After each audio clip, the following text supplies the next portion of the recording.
Welcome to the Practice Power Play podcast, brought to you by Mahan and Associates. Our overarching objective with these podcasts is to bring to you experts in the field of practice business operations and how you can be more successful, save more money, and keep more of your money.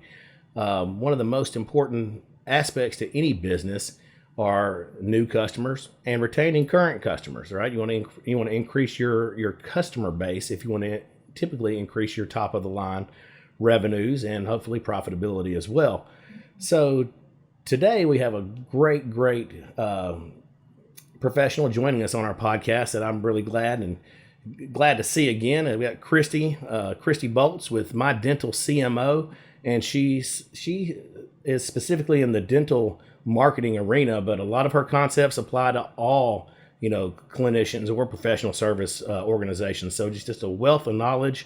I really have always aligned with her and really appreciated her approach and aspects because, she has that mathematics background. She was formerly a college professor in mathematics, and me, the nerdy accountant, really dig metrics and all that good stuff. So again, our podcast is designed to bring some power plays and some ideas for you and your practices to hopefully stimulate thought and give you some nuggets to move forward. So without further ado, Kristie, how you doing?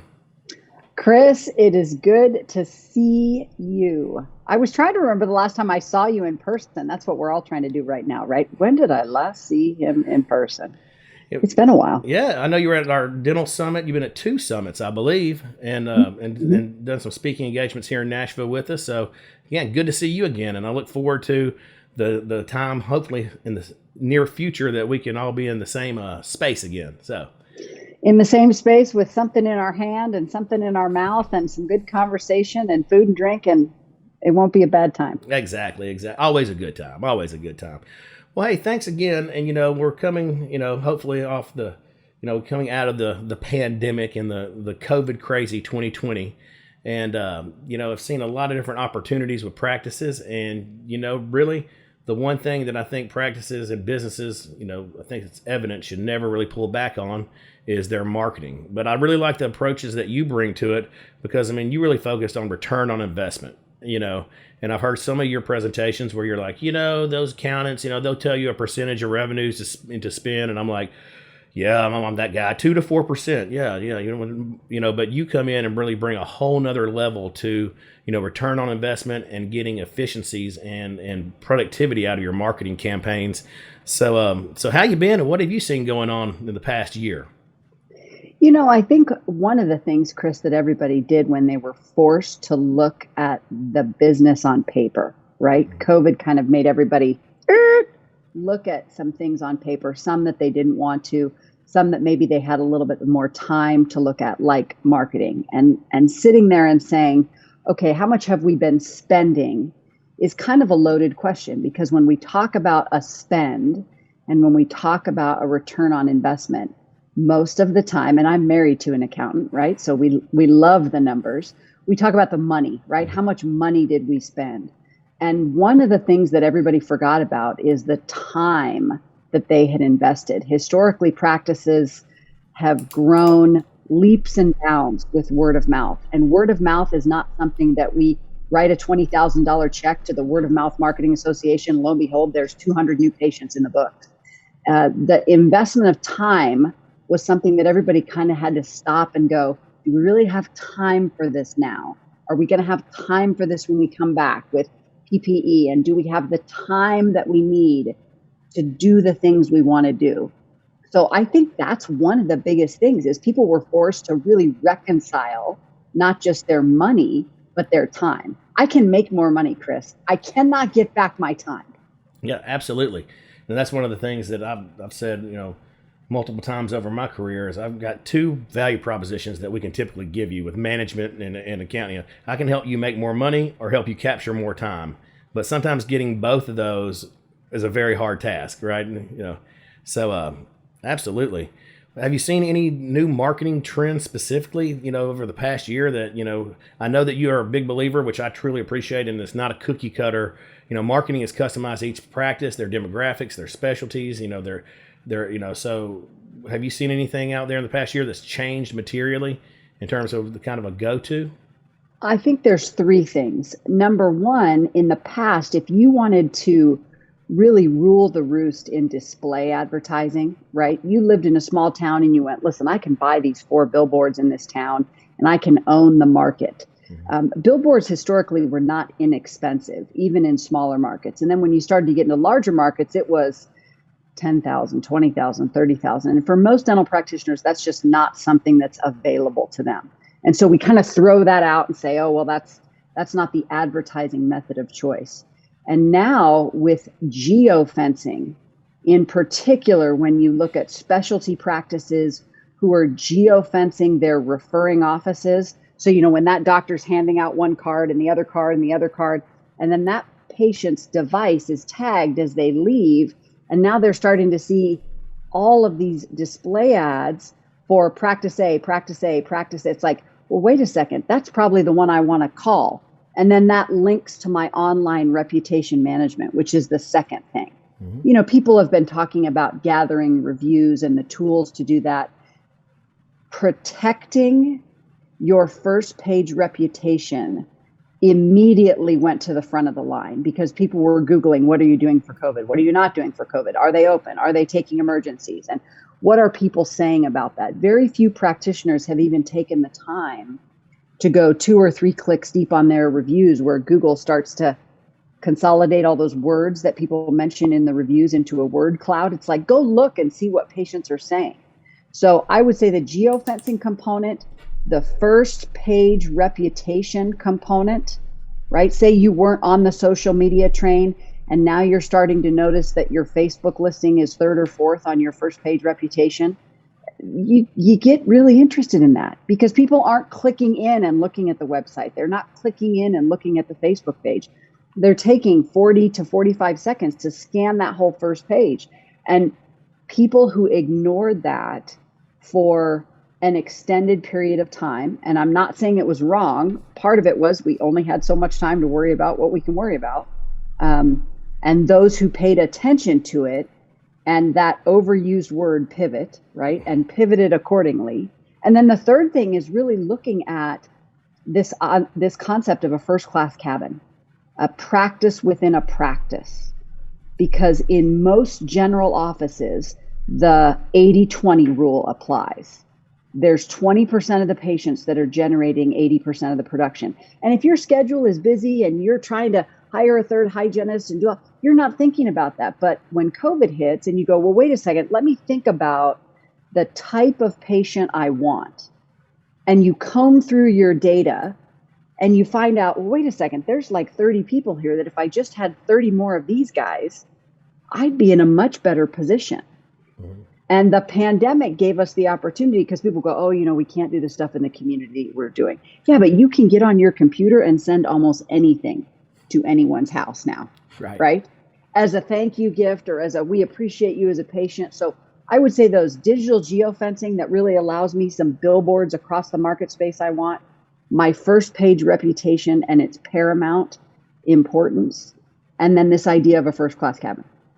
And that's great stuff. And with the geofencing, it's really interesting because now you can have your billboard, so to speak, and have it target marketed towards the niche or what service you're trying to expand, or more importantly, what kind of new patient you're trying to attract. Because I think we all know not all new patients are created the same, right? And, so if you want to really expand on, driving a higher, level on a value per patient in terms of what you're trying to build your practice and, expand upon, you really have a lot of technological, tools at your belt that a lot of people don't necessarily utilize right now. So that's huge. And talk about that first class cabin again a little bit. So give me an example of what a first class cabin is. There's a first class cabin on a plane, right? Oh, right, yeah. I forget, Chris, you fly around on a private jet. There's no first class. The practice power play private jet. That's right. So most Americans fly, again, pre-COVID, but we're coming back to it, once a year. The model for the airlines is built around the fact that they do not see you as a returning customer, right? Which is how you end up in row 33F with a bag of peanuts and a can of Diet Coke that's warm and they won't give you more than 1 cube of ice. Exactly. And when a company like Southwest comes along that actually just does a little bit better when it comes to service, I mean, Southwest isn't handing out free Teslas when you get on a plane. They're going, hey, listen, we'll give you the whole can of Coke and we'll give you peanuts and we'll be funny when and that's all they have to do to be better. And there's a lot of people who feel that way about dentistry. Is like, listen, the bar is so low in service that in order for you to stand out, you really don't have to be that different. So if I leave Southwest and I go to the traditional airlines and you find on Delta and US Air and all of these, there's 12, 14 seats in the front of the plane, right? And most of the time, the people that are flying up there are not the people who stroked the check for the first class seat. It's the people who the airlines are saying, thank you, Chris, for being a million miler. We'd like to put you in this seat up front, right? Gotcha. Because you fly 100 times a year. They know you're worth 100x to them as a customer. So most dental practices, couple quick calculations, EagleSoft, Dentrix, Open Dental, Dental Intel, get into whatever dashboard you want to get into and find out what an average new patient is worth in your office in the first year. Let's say, for the sake of easy math, what number should we use? You pick. What? I'm sorry, what number? What number should we use for the value of a new patient in year one? Like, we're not going to use $100. We know they're worth more than that, right? Yeah, I think I've had this conversation, and I think I've been on both sides of this conversation because, again, some could say the value of that new patient is whatever their production was on that first engagement or for that first year. And I've seen other marketing companies give you the lifetime value of a patient and say, well, the value of a patient is not, $485 or it's not $875. It's $6,000, which I think that makes the ROI look a little bit different. But, Yeah, you and I, Chris, could create 700 spreadsheets that could track lead cost and lifetime value or first visit value or annual value. Dentists sometimes get lost in that level of detail. So what we try to do is, okay, let's just say in the first year, in the first year of being a patient, even in a funky year like COVID, let's say they're worth $1,000. Okay.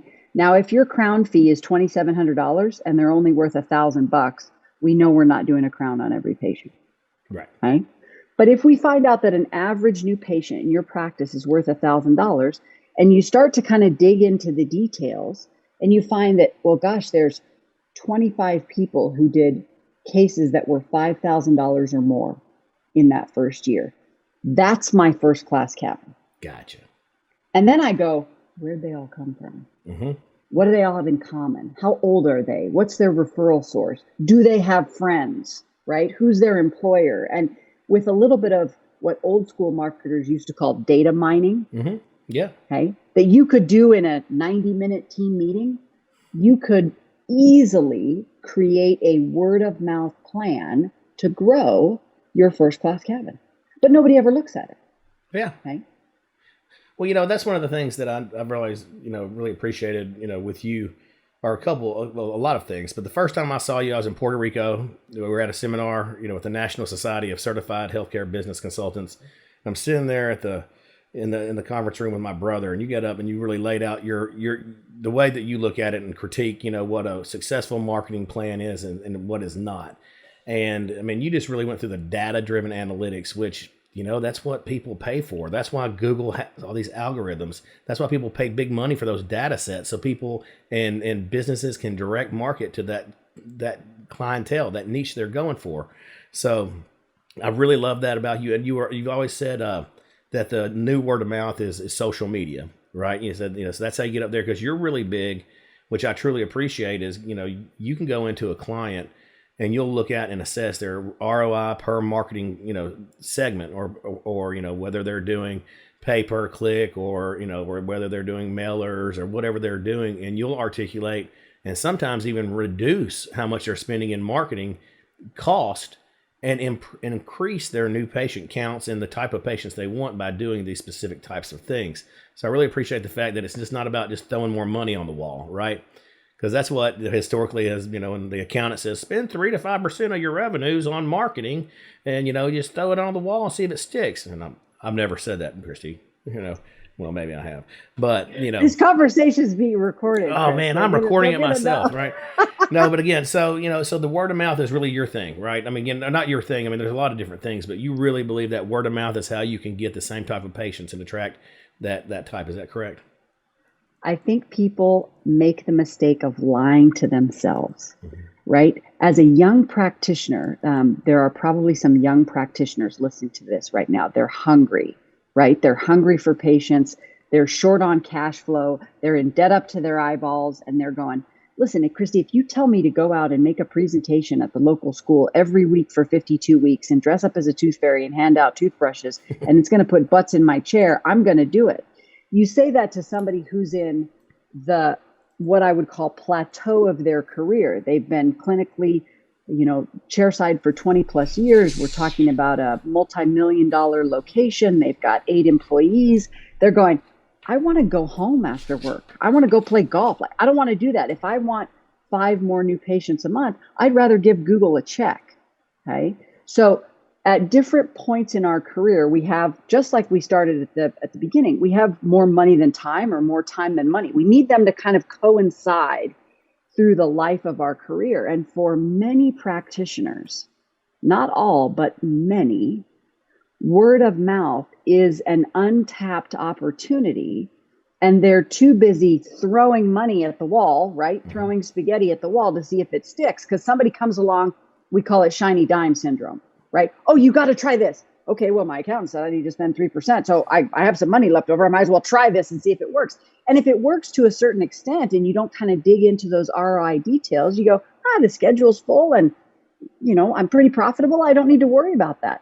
But you're right. You can trim the fat. Mm-hmm. You can really spend just a couple of hours and come up with a consistent plan for better ROI, better word of mouth, and a better quality of patient. And I don't know that I've ever met a practitioner who said, I don't want any of those.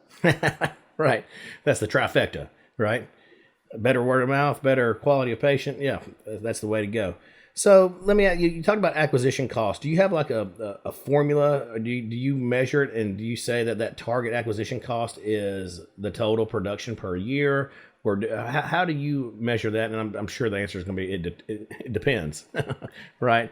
But I mean, so what are some baselines? Again, if I'm listening to this podcast and I say, man, I've always wanted to know if my marketing's working, because my accountant says that, hey man, it's the percentage rule, and if you've got new patients where you want it, then you're good to go. What should they do to really dial in? Because I as an accountant, I can say that as $1 saved is $3 or $4 earned, right? So again, it's all about profitability at the end of the day. So what would be some things that they need to go look at, kind of immediately that they historically just don't? Let's give the 3 ROI expectations. And again, like you said, it does depend, but for the most part, for every dollar I spend on advertising, and advertising is interruption marketing, television, radio, print media, newspaper, all the stuff that historically you talk to people and they go, yeah, I tried that. It was terrible. It didn't work. It was a total waste of money. Sometimes it can be, but sometimes it can be very effective. The thing that's attractive about it is it doesn't require any of your time. All you got to do is write a check. Okay. So for every dollar I spend, I want $3 to come back to the practice in production. You notice I'm not measuring 10 new patients or 100 new, I'm measuring revenue. Okay. Anything in a permission environment, the internet, social, email marketing, all this stuff in the digital realm, I want a 1 to 10 return on my money. Okay. Mm-hmm. And anything in what I call the marketing with meaning arena, where the marketing itself actually enhances the life of the patient, word of mouth, internal marketing, community involvement, public relations, local sponsorships, all the feel good stuff, I want 1 to 20 or more.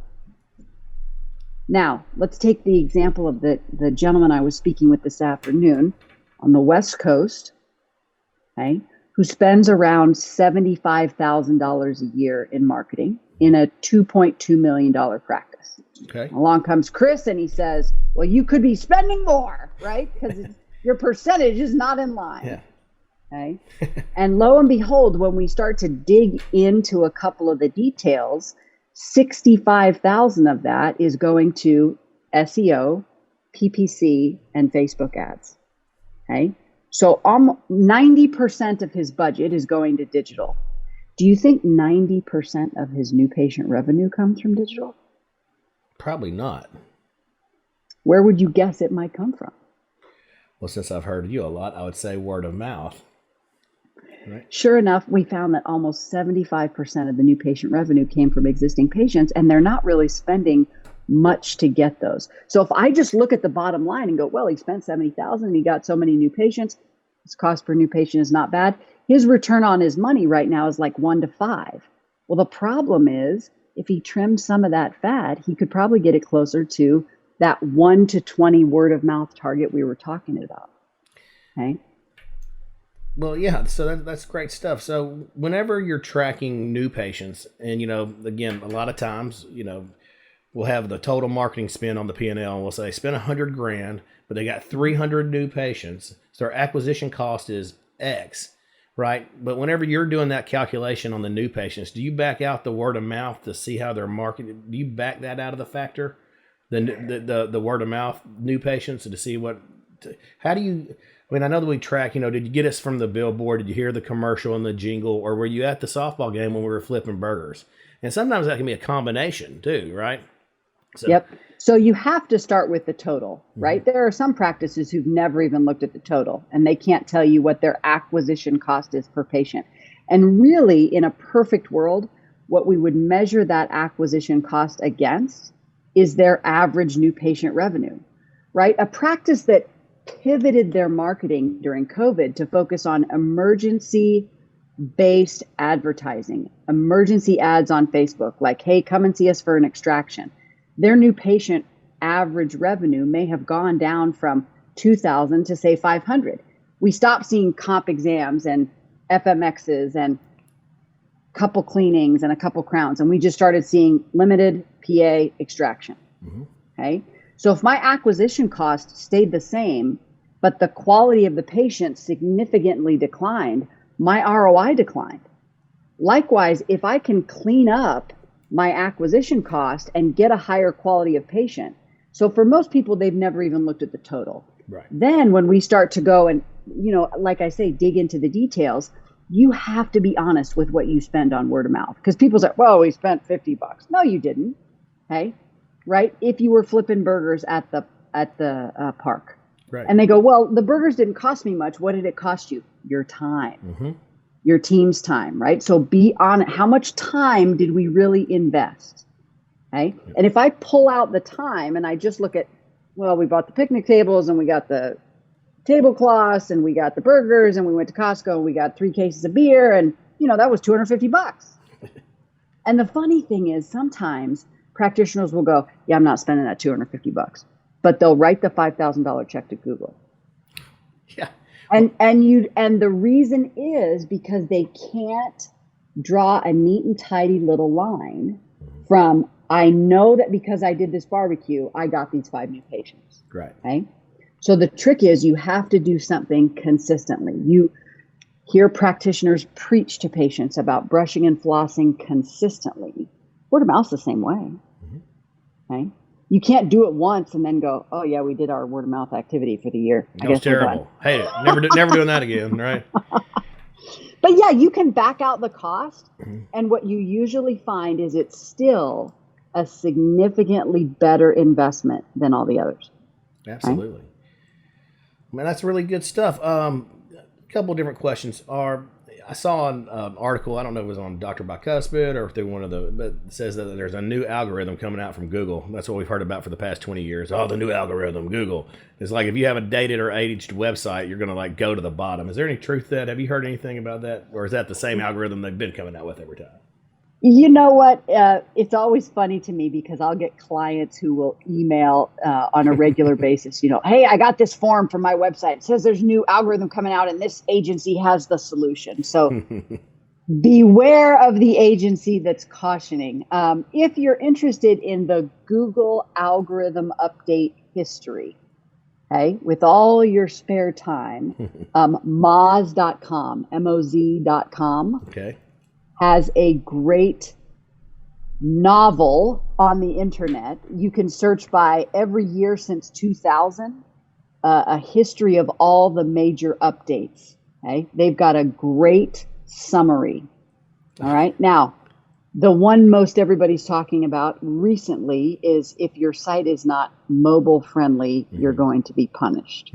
You're going down. Yeah, and again, depends on the practice, depends on the presence, depends on how far down can I fall, right? If you are still asking yourself, is this a device that people are using, this thing that we're walking around with in our pocket?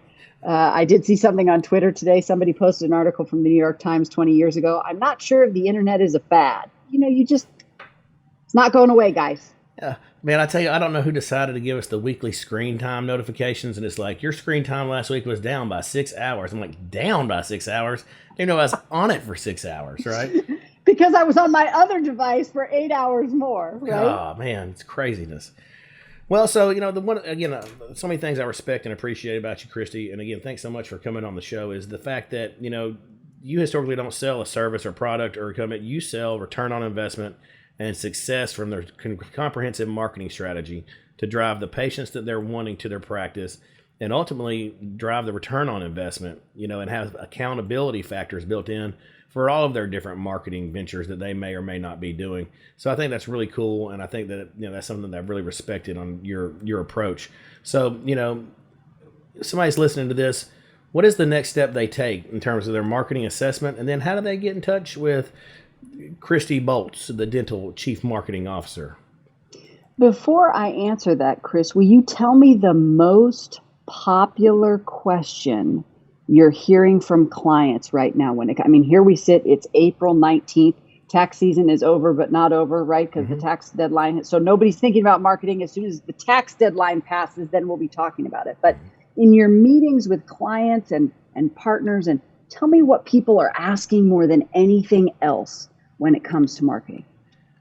I think they're asking questions in terms of, are they getting the return on investment that they're putting in? And for example, I just got off with a 2-doctor group of a meeting that I just did, and they're up north, and they invested highly in a national marketing brand, last year, started it in February, March, and they spent their year-over-year increase was probably about $80,000. Okay, and I'm like, hey, they got some significant investment in marketing. Their percentages were good, so I was like, okay, we're okay. But then looking at their new patient count, quarter over quarter, Q1 2020 versus 21, they are increased by 43 new patients. So again, they just want direction as to if what they're doing is working. And without me doing a really in-depth analysis, I got to start at those top line numbers, at least tracking the new patient count, right? And so again, basically if I take 80,000 divided by 4, get 20,000 spend for 43 patients, I'm like, that's not too shabby, right? What is that, $500, $480 per patient acquisition cost? So I'm like, hey, so that's what I'm getting is, are they spending enough, and are they doing it on the right things? Then I'll be the first to say, I'm not the guy that knows the right things, right? That's Kristie Boltz who knows the right things, because she's working with practices across the country and every different demographic out there to say, this is what's working well in your demographic for the practice type that you are or aspiring to be. So it's really, like you said, you say it's not a cookie cutter, and it really isn't. So I get those questions, and hence why I have you on to my podcast today. So what's the answer? Well, we've both got a head for numbers, so let's say this. I started My Dental CMO in 2008 with a mission to help dentists make smarter marketing decisions.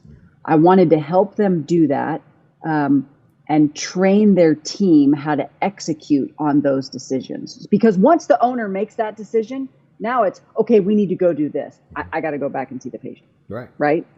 So you end up with dentists who buy marketing stuff they don't need. And you end up with dentists who waste their team's time on tactics that they hear at a conference or hear on a podcast or hear at a continuing education event that will never work in their unique practice. So we end up with frustration on the doctor side, frustration on the team side. And you go, well, wait a second. if we could just get our arms around a couple numbers, and if we looked at those regularly, and we tried to move those metrics, right? That's the other thing we've all become addicted to, is this dashboard of 1,000 metrics. It's like, you can't move 1,000 metrics this year, guys. You can move like maybe 3. Right. Okay. And the metric I like to move is my return on investment. If I'm putting $1 on the table in Vegas, okay, and I'm getting $20 back, and you're sitting next to me at the other table and putting $1 on the table and getting $50 back, it's not going to be very long before I go move to your table. Absolutely. Okay. And that's what we're trying to accomplish, is just getting everybody to a better table every year, because the marketing environment is changing so fast. Right? And so dentists get frustrated by that. Listen, how am I supposed to keep up with this? Now it's Clubhouse, and am I supposed to have a TikTok video? And I don't know what I'm supposed to be doing. Right. Right. And they don't have the time to stay current. So it's, all right, what are the 2 or 3 things? It's kind of like cars moving down the road. Remember those little Matchbox tracks? Okay. How can I get those things moving kind of together with my team's help, so that I'm not stroking these big fat checks with the worst ROI there is? Right. Okay. And if I look at those couple of things every month and teach a dentist how to do that with their team, their ROI gets better, their word of mouth gets better, their profitability can get better. Right now, if you're out spending, the practice's money on new Teslas, I can't do anything about that. Right. Right.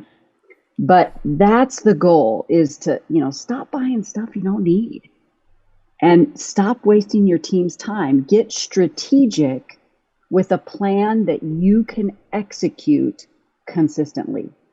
Be honest with your money and your time, because both of them are going to make or break your marketing. Absolutely. And it comes full circle to what you started off with, time and money, right? Because all too often I've had clients come in and say, man, I hopped on this one deal and I started, they'll do it, whether that's a commercial on the radio or TV or mailers, and they'll do it, they're 2 or 3 months in, they don't see an immediate impact, and they pull the plug, right? And so those are things that, you want to be committed to whatever you do commit to, and then give it a fair shot and measure it objectively to see if it's driving the return on investment that you cannot otherwise beat with another channel or another outreach. And I really like with the interruptive, you're looking at a 1-to-1. Is that what you said? A 1-to-1? 1 to 3. 1 to 3. 1 to 3. Yep. And then digital's 1 to 10, and then the guerrilla, the guerrilla marketing is a 1 to 20. Which again, you'd love the book. Guerrilla marketing is the way to go. Get out there, flip burgers. Be the dentist, of the community, right? Kind of thing. Here's your guerrilla marketing formula for success for everyone who is listening. Okay, it's April. What day is it? 19th, 2021. Okay. Number 1, you are going to have a patient of the week. Okay. This is a no-brainer. If you have a huge office and you see thousands of patients a month, you need a patient of the day. Okay. But for most practices, you need a patient of the week. The second thing you need is you need to gather 1 video testimonial a week. Mm-hmm. This is not hard. You can put an assistant in charge of this. You can put a hygienist in charge of this. You can put a front desk team member in charge. At the end of the year, you're going to have over 50 testimonials. Where should they all be? On your social media channels, on your website. Video editing, you can hire someone online for pennies on the dollar than we used to be able to. Branded with your logo, with your website. Done. Patient of the week. 1 video testimonial a week. And number 3, you need 1 first-class cabin activity a week. And what I mean by that is those patients that we talked about that do more than everybody else, that refer more than everybody else, that have been patients longer than everybody who's listening right now, who's been in practice for 20 plus years, if you are not running that list right now of patients who are celebrating their 20th anniversary with us and sending them a gift, do not try to send them all a gift the same week, guys. It's overwhelming for your team. Just send 1 gift a week.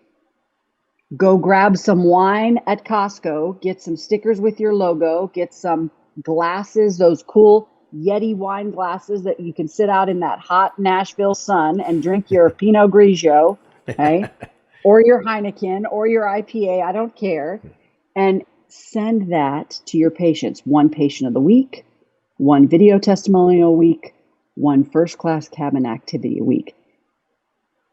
Watch what happens. The challenge has been laid down.